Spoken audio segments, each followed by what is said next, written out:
Bonjour à toutes et à tous et bienvenue dans ce Top 10. Aujourd'hui, on va parler des innovations françaises qui ont changé la technologie et l'histoire de l'humanité. On pourrait avoir tendance à l'oublier, mais la France fait partie des pays fondateurs dans plein de domaines, que ce soit la très connue gastronomie ou encore la façon de vivre à la française. Mais technologiquement parlant et dans le domaine des innovations, la France s'est tiré son épingle du jeu et créé des produits et des innovations indispensables à notre quotidien. Juste avant de commencer, si vous n'êtes pas encore abonné, n'hésitez pas à le faire et n'oubliez pas d'activer la cloche de notification pour ne rater aucune de nos prochaines vidéos. Allez, commençons tout de suite avec le numéro 10, le cinématographe en 1895. Dans les années 1890, une technologie française a changé beaucoup de choses dans le domaine des arts. En effet, en 1895, les frères Lumière créèrent le cinématographe.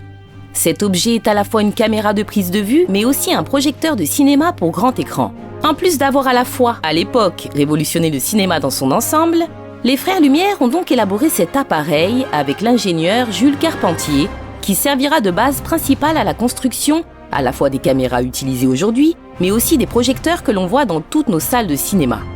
Avec cette création, le développement de séances de cinéma et de projection commencera à voir le jour, et on peut dire, aujourd'hui, que le cinéma est totalement rentré dans nos habitudes de consommation de tous les jours à travers le monde. Numéro 9, le stéthoscope en 1816. Une invention tricolore liée à la médecine. Vous pouvez sûrement penser à Louis Pasteur et ses travaux pour développer le premier vaccin, celui contre la rage en 1885. 69 ans plus tôt, le médecin René Laennec a lui aussi fait avancer la médecine grâce à l'invention du stéthoscope. Très timides, les médecins n'osaient pas mettre leurs oreilles contre la poitrine de la jante féminine comme il était d'usage à l'époque. Pour remédier à ce problème, un médecin, un jour, a pris une feuille de papier, l'a roulée pour lui donner une forme cylindrique avant de la poser sur le cœur d'une patiente. Ravi d'avoir perçu le premier battement cardiaque, il a construit le premier modèle en bois. Et aujourd'hui, c'est devenu un instrument incontournable des médecins du monde entier. Numéro 8. L'autocuiseur en 1679. Scientifique, mathématicien et inventeur français du XVIIe siècle, Denis Papin met au point en 1679 l'ancêtre de la cocotte minute, appelée digesteur. Tout simplement le premier autocuiseur de l'histoire. Ce brillant cerveau, voilà un moyen révolutionnaire de nourrir les pauvres à peu de frais puisque son invention a un mérite. Attendrir les morceaux de viande pour les rendre plus mangeables. Les aliments sont cuits sous pression directement dans la marmite ou à la vapeur dans un panier métallique. En France, l'utilisation classique de l'autocuiseur se présente classiquement sous deux modes. Une cuisson directe dans le fond de la cuve pour des recettes de type viande en sauce, soupe ou plat traditionnel. Une cuisson dans le panier vapeur pour la cuisson vapeur de légumes. Plus de 3 siècles plus tard, cette épaisse marmite est la meilleure amie de ceux qui préconisent une cuisson diététique et très rapide. Numéro 7, l'invention du braille en 1825. Devenu aveugle à l'âge de 3 ans après s'être enfoncé accidentellement dans l'œil un outil de son père, Louis Braille, devenu adolescent, ne s'est pas laissé abattre. À seulement 15 ans, le Français a l'idée lumineuse de créer un système universel d'écriture à points saillants pour aveugles. En braille standard, un caractère est représenté dans une matrice de 6 points sur 2 colonnes, chaque caractère étant formé par 1 à 6 points en relief. Ces points sont conventionnellement numérotés de haut en bas et de gauche à droite. Cet alphabet est lu par les aveugles en passant leurs doigts sur ces points. Les alphabets du monde entier recourent aujourd'hui au système braille. Numéro 6, la boîte de conserve en 1795. On la trouve partout de nos jours, mais à l'époque, c'est une énorme nouveauté. En pleine Révolution française, le confiseur Nicolas Appert invente le procédé d'apertisation, une technique de conservation longue durée. En 1802, il donne un nouvel élan à sa découverte en passant à l'étape industrielle. Plutôt que de déposer un brevet et gagner de l'argent, il préférera faire profiter le monde de son invention pour mourir dans le dénuement à 91 ans. Avec le débarquement de la Seconde Guerre mondiale, les soldats américains popularisent fortement la boîte de conserve, qui va devenir en Europe un objet des plus banals, comme elle est déjà en Amérique, et l'un des symboles de la société de consommation. Elle contribue en 2 générations, avec la machine à laver, le réfrigérateur et la gazinière, à modifier l'environnement technique domestique et donc la représentation mentale de la conception même du travail, du temps et de l'argent. Numéro 5, la carte à puce 1974. Comment oublier cette invention qui a notamment révolutionné les paiements dans le monde ? En 1974, l'ingénieur français Roland Moreno met au point une technologie que l'on retrouve aujourd'hui dans nos cartes bancaires, nos passeports, nos passes Navigo, nos cartes SIM et bien d'autres choses. Depuis les années 1980, le marché de la carte à puce ne cesse de progresser. En 2011, 6,3 milliards d'unités ont été produites. L'essentiel de la production est destiné au marché des télécommunications, dont les cartes SIM pour les téléphones portables, 16% au paiement carte bancaire. On s'attend à une forte croissance de la technologie sans contact et dual interface, grâce au dynamisme de NFC. Cette invention est totalement rentrée dans les mœurs aujourd'hui et c'est une des technologies qui nous sert le plus au quotidien. Numéro 4. Le dispositif Digicode en 1970.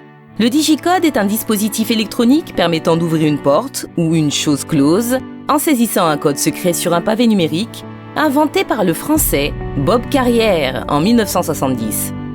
Le mot désigne l'ensemble du dispositif, les composants électroniques cachés, ainsi que la platine à touche qui est visible. Il a été possible par la suite d'inventer de nouvelles technologies, des équipements d'identification tels que le contrôle de badge d'accès et des mécanismes d'autorisation qui complètent le Digicode dans son ensemble. Aujourd'hui, le Digicode est devenu une norme en termes de sécurité et est utilisé dans plusieurs domaines comme la domotique, dans l'univers bancaire ou encore dans la sécurité en général. Numéro 3. Le polo en 1926. Le polo est un vêtement haut unisexe, inventé par 2 Français, le joueur de tennis René Lacoste et l'industriel André Gillier, en 1926 et commercialisé en 1933. Il a le plus souvent des manches courtes et un col, fermé par 2 ou 3 boutons. De nombreuses marques s'affrontent sur ce terrain, qui semble lucratif, au vu du développement de celle-ci. C'est à l'origine un vêtement de sport apparu pour la pratique du sport éponyme. René Lacoste invente le polo dans les années 1920. Il rompt d'abord avec la tradition, qui voit les joueurs de tennis pratiquer leur sport avec des chemises à manches longues, peu pratiques. Il les coupe, ce qui est une révolution. Les hommes en bras de chemise étant associés aux ouvriers ou aux agriculteurs. Aujourd'hui, le polo est porté partout dans le monde et par tout le monde. C'est devenu un vêtement incontournable pour certaines personnes. Numéro 2. Le Minitel en 1980. Le Minitel est un type de terminal informatique destiné à la connexion au service français de vidéotexte, baptisé Télétel, commercialement exploité en France entre 1980 et 2012. Donnant accès à des services variés préfigurant ceux du futur Internet et utilisant pour cela le réseau français Transpac, qui lui-même préfigurait la future infrastructure de transmission d'Internet, il a hissé la France au premier plan de la télématique mondiale grâce au premier service au monde de fourniture gratuite ou payante d'informations télématiques. Il sera un succès considérable et restera longtemps populaire. Finalement, le mot Minitel a fini par designer l'ensemble du service vidéotexte en France, ainsi que les éléments de réseau destinés à rendre ce service. On peut aujourd'hui considérer tout cela comme étant l'ancêtre d'Internet et de notre utilisation de ce monde numérique. Numéro 1. Animographe, 1961. L'animographe est une machine inventée vers 1961 par Jean Dejoux, chercheur à la RTF, qui était destinée à produire des dessins animés de façon rapide et économique, qui a la caractéristique de produire de l'anti-Disney. Elle a principalement été utilisée par Jacques Rouxel pour réaliser les premiers épisodes des Shadoks. L'animographe a été mis au point au sein du service de la recherche de la RTF, dirigé par le compositeur de musique concrète Pierre Schaeffer. Parmi ces nouvelles machines, l'animographe a été conçu pour simplifier et accélérer la création de dessins animés, notamment des spots publicitaires, des courts-métrages d'animation pédagogique ou autres.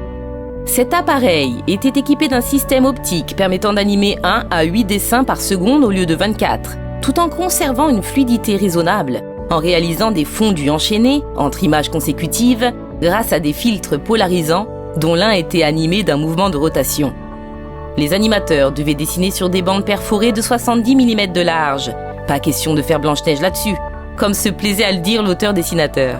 Ce modèle devait devenir une machine de série une fois les animateurs formés à son utilisation, soit après une période d'essai de 9 mois. En conclusion, on peut voir que la France a impacté tous les domaines, que ce soit la technologie, médicale ou encore artistique. Encore aujourd'hui, les Français se forment et créent pour développer de nouveaux produits ou de nouvelles idées. Merci à tous d'avoir suivi et n'hésitez pas à jeter un œil sur nos autres vidéos que nous avons préparées pour vous. On se retrouve la prochaine fois pour une nouvelle vidéo.